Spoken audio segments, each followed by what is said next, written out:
itu Imam Abdurrahman As-Segaf ini. Beliau juga yang dinamakan As-Segaf untuk pertama kali. Yang seperti saya sampaikan kemarin di masjid, beliau dinamakan As-Segaf karena Sakof ini artinya apa? Artinya atap.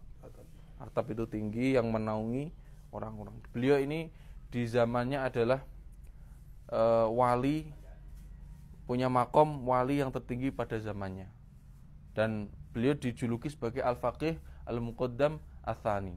Kalau faqih muqaddam, faqih itu kan orang yang ahli fikih, orang yang sangat pandai di dalam agamanya, di dalam agama itu tahu hukum halal dan haram, itu sangat muqaddam itu yang didahulukan. Jadi beliau yang di atas itu.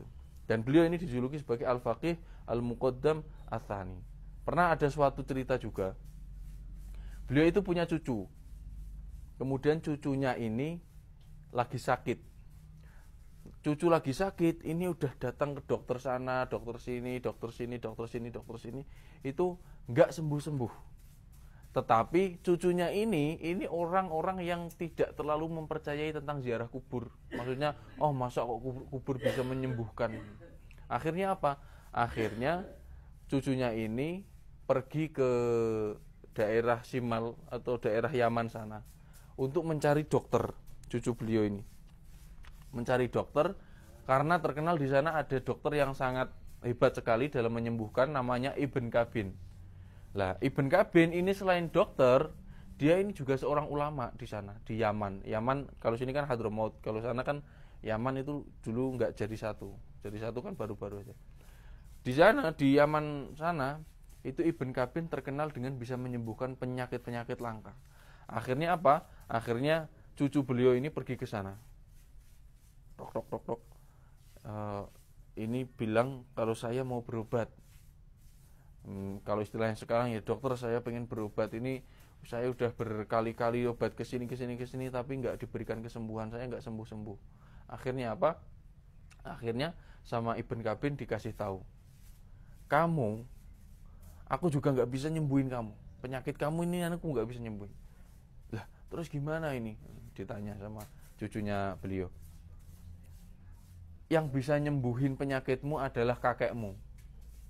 Yang bisa menyembuhin kamu adalah siapa? Kakekmu, yaitu Imam Abdurrahman As-Segaf.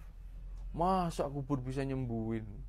Dijawab sama cucu beliau.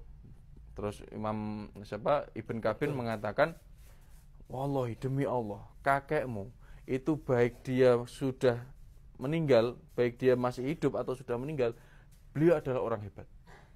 Coba kamu ziarah ke beliau, tawasul sama beliau. Akhirnya cucunya beliau ini balik lagi ke sini, terus ziarah ke makam kakeknya Imam Abdurrahman Segaf. Setelah ziarah ke sini, ziarah, udah selesai, berdoa, pulang. Dan alhamdulillah itu diberikan kesembuhan. Setelah diberikan kesembuhan, itu beliau bermimpi, cucunya itu. Beliau bermimpi ketemu dengan Syekh Abdurrahman Segaf. Bermimpi. Lah, terus dikasih tahu, kamu ini gimana dimarahin? Kamu ini gimana? Masa kamu percaya sama orang lain dulu, yaitu Ibn Kabin? Masa kamu percaya sama orang lain dulu baru percaya sama kakekmu sendiri? Dimarahin seperti itu. Jadi itulah sekelumit cerita tentang Imam Abdurrahman Segaf. Dan mari kita berdoa tawasul pada beliau. Ya begitu ya teman-teman, nasib pribumi yang belajar dengan Habib. Siap-siap dia itu jadi salesnya Tarim, sales leluhur dari Habib-Habib Len Ba'alwi. Ya otomatis nanti pulang ke Indonesia, ya referensi keilmuannya itu ya banyaknya nanti cerita-cerita khurafatnya Ba'alwi.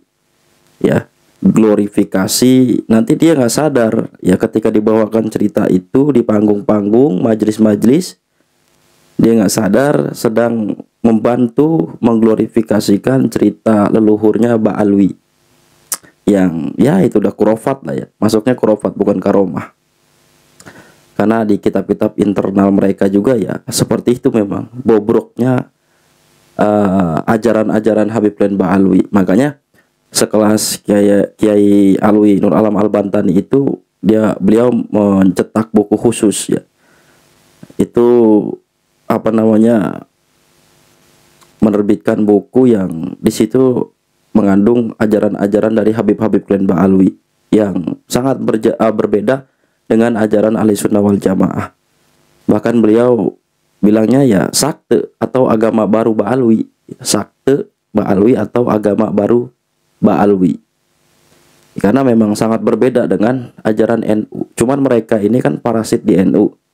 Ya kamuflase di NU, ngaku NU. Akhirnya yang diserang itu ya NU sama orang-orang yang ya mungkin firqah-firqah Wahabiyah lah. Seperti itu. Ya sekarang tinggalan teman-teman atau ya bapak-bapak yang nonton video ini, apakah mau ke anaknya itu kemudian mondok di Tarim Hadramaut.